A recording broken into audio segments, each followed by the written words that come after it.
सध्या स्थितीमध्ये स्क्रुटिनी होईपर्यंत थांबवण्यात आलेला आहे। स्क्रुटिनी झाल्यानंतर ज्या पात्र असतील त्यांच्या खात्यामध्ये हा लाभ वितरित करण्यात येईल। मला आपल्या माध्यमातून पुन्हा एकदा सांगायचं आहे की पात्र लाभार्थ्यांना वगळण्यात येणार नाही, त्यांच्यावर कुठल्याही पद्धतीचा अन्याय होणार नाही। प्रत्येक जिल्ह्यातला जो काही आम्हाला डेटा मिळालेला आहे तो आम्ही जिल्हाधिकाऱ्यांच्या माध्यमातून सुपूर्द केलेला आहे। तिथं स्क्रुटिनी होईल, त्याच्यामध्ये सुद्धा काही असे आहेत जे पात्र ठरतील, काही असे आहेत जे प्रथम चौकशीमध्येच अपात्र झालेले असतील। हा त्यांनी एकदम सगळा जो रॉ डेटा आहे तो दिलेला आहे। याला आम्ही बायफर्केट करण्याचा प्रयत्न हा ग्राउंड लेवल पासून करत आहोत। त्याच्यामुळे बरेचशे याच्यामध्ये सुद्धा असतील जे कदाचित पात्र असतील, पण ते डेटामध्ये त्यांनी आम्हाला दिलेलं आहे, त्याच्यामुळे क्रॉस व्हेरिफिकेशन करणं गरजेचं आहे। काही आहेत जे अपात्र असतील आणि काही आहेत जे कदाचित पहिल्या स्क्रुटिनीमध्ये बाद झालेले असतील। त्यामुळे कॅटेगरी वाईज काही असे असतील की ज्यांचं अकाउंट नसेल त्यावेळेला म्हणून त्यांनी त्यांच्या म्हणजे घरातल्या पुरुषाचं अकाउंट दिलेलं असावं, पण ती लाभार्थी कदाचित पात्र असेल। त्याच्यामुळे अशा पद्धतीच्या ज्या कॅटेगरीज आहे यानुसार स्क्रुटिनी होईल आणि मग त्याच्या बाबतीतला जो योग्य तो निर्णय आहे तो होईल। लाडकी बहीण योजना गेल्या वर्षी सुरू झाली, खरं तर आज त्याच्या अंमलबजावणीला 1 वर्ष पूर्ण होत आहे। म्हणजे आम्ही गेल्या वर्षी 15 ऑगस्टच्या वेळेला आम्ही डीबीटीची प्रोसेस सुरू केली होती आणि 17 ऑगस्टला रक्षाबंधनच्या पूर्वसंध्येला पहिला लाभ हा वितरित झाला होता। त्याच्यामुळे साधारणपणे या योजनेमध्ये संपूर्ण रजिस्ट्रेशन 2,63,00,000 झालं होतं। त्यावेळेला प्राथमिक स्क्रुटिनीमध्ये साधारणपणे 10 ते 15 लाख ज्यांनी अर्ज केला होता ते त्याच्यामध्ये अपात्र ठरले आणि मग आम्ही प्रत्येक विभागाकडनं माहिती मागवत होतो, त्यांच्या ज्या योजना आहेत त्यांच्याकडचा जो डेटा आहे त्या संबंधित। जानेवारी महिन्यामध्ये आम्हाला नमो शेतकरी योजनेचा डेटा मिळाला, ज्याच्यामध्ये नमो शेतकरीचा लाभ घेणाऱ्या ज्या महिला होत्या त्यांना त्याच्यामध्ये 1000 रुपये नमो शेतकरी मधनं मिळत होते, म्हणून 500 रुपये आपल्याला लाडकी बहीण मधनं देणं होतं। तर त्या पद्धतीचं आपण इम्प्लिमेंटेशन केलं। त्याच्यानंतर मधल्या कालावधीमध्ये आम्हाला माहिती व तंत्रज्ञान विभागाने जी माहिती दिली त्याच्यामध्ये त्या विभागाकडे सगळ्या विभागांचा जो डेटा होता 26 लाखाचा तो त्यांनी आम्हाला दिला। आम्ही त्याच्यावर स्क्रुटिनी करत आहोत, ज्याचा उल्लेख आपण आता केला की अंगणवाडी सेविका मदतनीस आणि तिथले जे आमचे स्थानिक अधिकारी आहेत विभागाचे ते ग्राउंड लेवलची स्क्रुटिनी करतील। माझे आपल्या माध्यमातून सगळ्यांना आव्हान आहे की ही जी योजना आहे ती आपण ज्या गरजू महिला आहेत त्यांच्यासाठी आपण त्या ठिकाणी दिलेली आहे। त्याच्यामुळे या ज्या स्क्रुटिनीसाठी येणाऱ्या आमच्या अंगणवाडी सेविका आहेत मदतनीस आहेत यांना आपण सहकार्य करावं आणि शासन जे काही आहे शासकीय नोकऱ्यांमध्ये जे होते आणि त्यांनी तरी सुद्धा लाभ घेतलेला आहे तर त्या संदर्भातली योग्य ती भूमिका हे शासन घेणार आहे, पण चुकीचा लाभ कुठं जाता कामा नये या दृष्टिकोनातून जी पावलं आम्ही उचलत आहोत याचं आपण सहकार्य करावं आणि आपल्याला वेगवेगळ्या शासनांच्या योजनांचा लाभ देण्यासाठी आम्ही कटिबद्ध आहोत। एक लाडकी बहीण योजनेचा लाभ जर एखादी चुकीची लाभार्थी घेत असेल तर तिला दुसरा कुठला तरी शासनाचा लाभ मिळत असणार आहे आणि त्यामुळेच तिच्यावर अशा पद्धतीची स्क्रुटिनी होत आहे किंवा कदाचित इन्कम निधी त्याच्यामध्ये पात्र होत नसेल म्हणून असेल, तर चुकीच्या पद्धतीचा लाभ हा कोणाकडे जाता कामा नये या दृष्टिकोनातून आपण ही स्क्रुटिनी करत आहोत आणि त्याला अधिकाधिक सहकार्य हे लाभार्थी नागरिकांनी करावं असं मी आपल्या माध्यमातून आवाहन करते। लाडक्या बहिणींसाठी मोठी बातमी आहे। स्वतः महिला आणि बालविकास मंत्र्यांनी ट्विट करून महत्त्वाची माहिती दिलेली आहे। त्यांनी नेमकं काय म्हटलं सविस्तर माहिती आपण पाहणार आहोत। त्यासोबत तुमचा ऑगस्ट महिन्याचा 14वा हप्ता कधीपर्यंत भेटणार त्याची देखील माहिती आपण बघणार आहोत। तर बघा नेमकं त्यांनी काय म्हटलं आहे। मुख्यमंत्री माझी लाडकी बहीण योजनेअंतर्गत लाभ घेत असलेल्या लाभार्थ्यांपैकी सुमारे 26 लक्ष म्हणजे 26 लाख लाभार्थी योजनेच्या निकषानुसार पात्र दिसून येत नसल्याबाबत माहिती व तंत्रज्ञान विभागाने प्राथमिक माहिती उपलब्ध करून दिलेली होती। तर बघा आपण मागच्या ट्विटमध्ये बघितलेलं होतं, त्यांनी सांगितलेलं होतं की 26 लाख लाडक्या बहिणी जे आहेत त्या ठिकाणी पात्र नाही आहेत, ते या ठिकाणी योजनेचा लाभ घेत आहेत।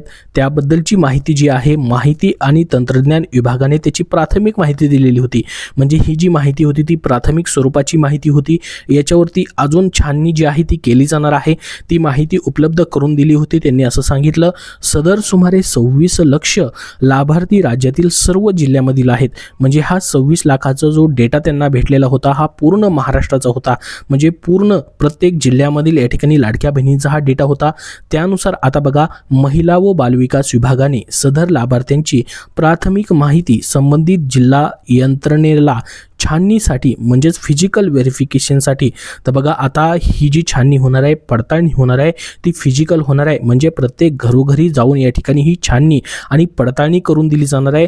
ती माहिती जी आहे या ठिकाणी संबंधित विभागाला किंवा संबंधित जिल्ह्याला महिला आणि बालविकास विभागाने आता उपलब्ध करून दिलेली आहे, ज्याची तुम्ही वाट पाहत होतात. कारण की बघा जून महिन्यापासून 26 लाख लाडक्या बहिणींचा लाभ जो आहे तात्पुरत्या स्वरूपामध्ये बंद करण्यात आलेला होता.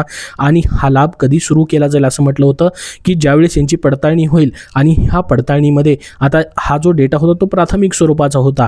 म्हणजे हा जो डेटा होता याच्यामध्ये अजून पात्र लाडक्या बहिणी आढळू शकतात असं त्यांनी म्हटलेलं होतं. त्याच्यामुळे प्रत्येक जिल्हाधिकारी कार्यालयाकडून या ठिकाणी याची पडताळणी केली जाणार होती. म्हणजे प्रत्येक जिल्ह्यानुसार याची पडताळणी केली जाणार होती. त्यासाठी आता प्रत्येक जिल्ह्याचे जे अधिकारी आहेत ही पडताळणी करणार आहेत त्यांच्याकडे हा डेटा सुपूर्द करण्यात आलेला आहे. आणि याची पडताळणी आता केली जाणार आहे, ती पण फिजिकल व्हेरिफिकेशन डायरेक्टली केले जाणार आहे. म्हणजे जो डेटा भेटला आहे त्याची प्रत्येक घरोघरी जाऊन चौकशी केली जाणार आहे आणि त्याच्यानंतरच ह्या लाडक्या बहिणींना लाभ द्यायचा की नाही तो ठरवला जाणार आहे. तर हा डेटा आता उपलब्ध करून देण्यात आलेला आहे. प्रत्येक जिल्ह्याच्या या ठिकाणी जे पण अधिकारी असतील त्यांच्याकडे हा डेटा सुपूर्द करण्यात आलेला आहे. त्यानुसार आता हे लाभार्थी योजनेच्या निकषानुसार बघा योजनेचे जे पण अटी आणि शर्ती आहेत त्यानुसार पात्र ठरतात किंवा नाही याबाबतची सूक्ष्म छाननी क्षेत्रीय स्तरावरती सुरू आहे. छाननी अर्थी लाभार्थ्यांची पात्रता आणि अपात्रता स्पष्ट होणार आहे. बघा एकदम काटेकोरपणे या ठिकाणी छाननी केली जाणार आहे. सूक्ष्म पद्धतीने छाननी केली जाणार आहे. म्हणजे बारकाईने सर्व निकष जे आहे ते पाहिले जाणार आहेत. फिजिकल व्हेरिफिकेशन डायरेक्टली केले जाणार आहे. तर याच्यामध्ये जे पण पात्र ठरतायत की अपात्र ठरतायत त्यानुसार त्यांचा लाभ पुढं आता द्यायचा की नाही ते ठरवलं जाणार आहे. म्हणजे तुम्ही जर यामध्ये आता पात्र ठरला तर तुमचा लाभ पुन्हा एकदा चालू केला जाणार आहे. तुम्हाला जून महिन्यापासूनचा हा लाभ भेटलाय की नाही कमेंट बॉक्समध्ये सांगा. जून महिन्यापासून तुमचा लाभ भेटलेला नसेल तर याच्यामध्ये तुम्ही येताय मग 26 लाखाचा जो डेटा भेटलेला आहे त्याच्यामध्ये येत आहे. त्यानुसार आता हा डेटा जो आहे प्रत्येक जिल्ह्यानुसार वाटप करण्यात आलेला आहे.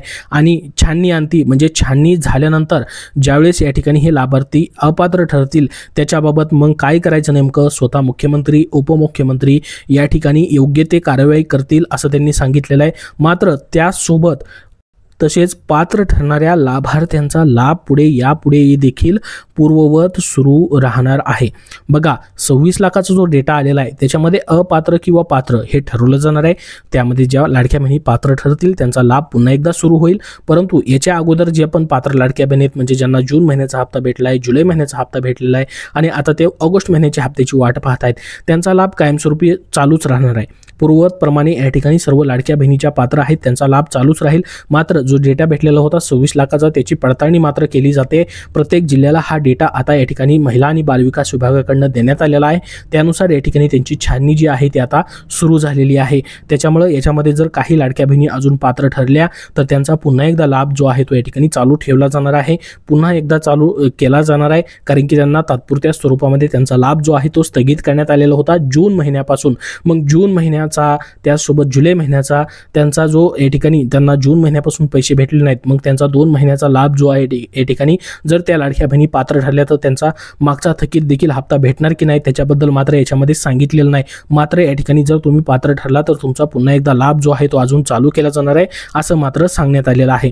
तर बघा आता ऑगस्ट महिना संपायला काहीच दिवस शिल्लक राहिलेले आहेत. तर लाडक्या बहिणींना म्हणजे पात्र लाडक्या बहिणी आहे ज्यांना जूनचा हप्ता भेटलाय, जुलैचा हप्ता भेटलेला आहे म्हणजे 13व्या हप्त्यापर्यंत त्यांना सर्व रेग्युलर हप्ते भेटलेले आहेत. त्या लाडक्या बहिणी आता 14व्या हप्त्याची म्हणजेच ऑगस्ट महिन्याच्या हप्त्याची वाट पाहत आहेत. मग त्यांचा लाभ कधीपर्यंत भेटू शकतो? बघा ऑगस्ट महिना संपायला अवघे काही दिवस राहिलेले आहेत तरीही हप्ता त्यांचा अजून जमा झालेला नाही. त्यामुळे मागील काही महिन्याप्रमाणे यावेळी देखील हप्ता लांबणीवरती पडणार का काय असा प्रश्न तुमच्या मनामध्ये निर्माण झालेला असेल. आणि तसा प्रश्न निर्माण होणं साहजिकच आहे कारण की या ठिकाणी आपण जर बघितलं एप्रिल असेल, मे असेल, जून असेल, जुलै असेल हे जवळपास 4चे 4 हप्ते जे आहेत या ठिकाणी लेट झालेले आहेत. त्याच्यामुळे ऑगस्ट महिन्याचे देखील पैसे कधीपर्यंत जमा होणार त्याच्याबद्दल अधिकृत अजून कुठलीही घोषणा जी आहे महिला आणि बालविकास विभागामार्फत जाहीर करण्यात आलेली नाही किंवा उपमुख्यमंत्र्यांनी देखील त्याबद्दलची माहिती अजून दिलेली नाही. महिला आणि बालविकास मंत्र्यांनी देखील त्याबद्दलची अजून फिक्स डेट जी आहे ती जाहीर केलेली नाही. त्याच्यामुळे लाडकी बहीण योजना जी आहे त्याच्यामध्ये एक फिक्स तारीख ठेवणं गरजेचं आहे.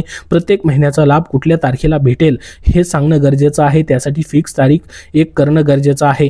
कारण की लाडक्या बहिणी 1 तारखेपासून शेवटच्या तारखेपर्यंत वाट पाहत राहतात. तुम्हालाही वाटतं का कुठली तरी एक फिक्स तारीख करायला पाहिजे जी की महिन्याच्या बरोबर मध्ये असेल किंवा या ठिकाणी पुढील महिन्याच्या या ठिकाणी पहिल्या आठवड्यात असेल. कारण की बघा आतापर्यंत 4 हप्ते जर आपण बघितलं, एप्रिलचा हप्ता तुम्हाला या ठिकाणी मेच्या पहिल्या आठवड्यात भेटला, मेचा हप्ता जूनच्या पहिल्या आठवड्यात भेटला, जूनचा हप्ता या ठिकाणी जुलैच्या पहिल्या आठवड्यात भेटला आणि जुलै महिन्याचा हप्ता रक्षाबंधनाच्या दिवशी म्हणजे या ठिकाणी रक्षाबंधनाच्या अगोदर ऑगस्ट महिन्याच्या पहिल्या आठवड्यामध्ये दिला गेला. तसंच या ठिकाणी मग प्रत्येक वेळेस या ठिकाणी लाडक्या बहिणींना वाट पाहावी लागते. त्याच्यामुळे कुठली तरी एक फिक्स तारीख करणं गरजेचं आहे जेणेकरून त्यांना वाट पाहावी लागणार नाही. तुम्हाला वाटतं का या ठिकाणी फिक्स तारीख करावी? तुम्हाला वाटत असेल तसं तर हो म्हणून नक्की सांगा जेणेकरून सर्वांना ही माहिती समजेल. तर बघा आता लाडकी बहीण योजनेअंतर्गत महिलांना दर महिन्यालाही 1500 रुपयाची आर्थिक मदत दिली जाते आणि याचा खूप मोठा फायदा लाडक्या बहिणींना देखील होतो. मात्र ऑगस्ट महिना या ठिकाणी संपत आलेला आहे. मात्र अद्यापर्यंत त्याचे पैसे जे आहेत ते महिलांच्या खात्यामध्ये जमा झालेले नाहीत. त्यामुळे हा हप्ता कधी जमा होईल याची महिला वाट पाहत आहेत. या संदर्भात सध्या विविध चर्चा या ठिकाणी होत आहेत, परंतु फिक्स तारीख मात्र अजून कुठलीही करण्यात आलेली नाही. ऑगस्ट महिन्यात संपायला अवघे काहीच दिवस शिल्लक राहिलेले आहेत, तरीही हे पैसे जमा होण्याबद्दलची कुठलीही अजून निर्णय किंवा तशी घोषणा झालेली नाही. त्यामुळे मागील काही महिन्याप्रमाणे यावेळी देखील हप्ता लांबणीवरती पडतो काय असा प्रश्न महिलांना पडलेला आहे. ऑगस्ट हप्त्याची तारीख जी आहे किंवा ऑगस्ट महिन्याच्या हप्त्याची रक्कम जी आहे महिन्याच्या अखेरीस खात्यात जमा होण्याची शक्यता देखील आहे. तशी आपण माहिती देखील पाहिलेली होती, परंतु आता काही दिवस शिल्लक राहिलेले आहेत, परंतु त्याबद्दल कुठलीही तारीख अजून आलेली नाही किंवा कुठलाही नवीन GR जे पैसे या ठिकाणी मंजूर करायला पाहिजे त्याबद्दलचा आलेला नाही. कारण की मागचे जे आपण या ठिकाणी हप्ते बघितले त्याचा अगोदर GR येत होता, त्याच्यानुसार या ठिकाणी पुढच्या महिन्याच्या पहिल्या आठवड्यामध्ये हे पैसे जमा होत होते, परंतु त्याबद्दल अजून कुठलाही GR वगैरे काहीच आलेलं नाही. त्यामुळे हा हप्ता देखील या ठिकाणी लांबणीवरती पडतो काय असा प्रश्न आता निर्माण व्हायला लागलेला आहे. कारण की याच्याबद्दलची अजून कुठलीही अधिकृत तारीख जी आहे ती त्याची घोषणा जी आहे ती करण्यात आलेली नाही. तर बघा हा जर हप्ता तुम्हाला ऑगस्ट महिन्याच्या शेवटपर्यंत नाही भेटला तर तुम्हाला हा हप्ता जो आहे पुढच्या महिन्याच्या पहिल्या आठवड्यामध्ये मग भेटू शकतो. त्याच्याबद्दल जसं अपडेट येईल तसं वेळोवेळी तुमच्यापर्यंत शेअर केलं जाईल. सध्या या व्हिडिओमध्ये एवढीच महत्त्वाची माहिती. अजून तुमचे काय प्रश्न असतील तर कमेंट बॉक्समध्ये कमेंट करून नक्की विचारा. हा व्हिडिओ नक्की लाईक करा व पुढील सर्व अपडेट पाहण्यासाठी आपल्या चॅनलला सबस्क्राईब करून ठेवा. धन्यवाद.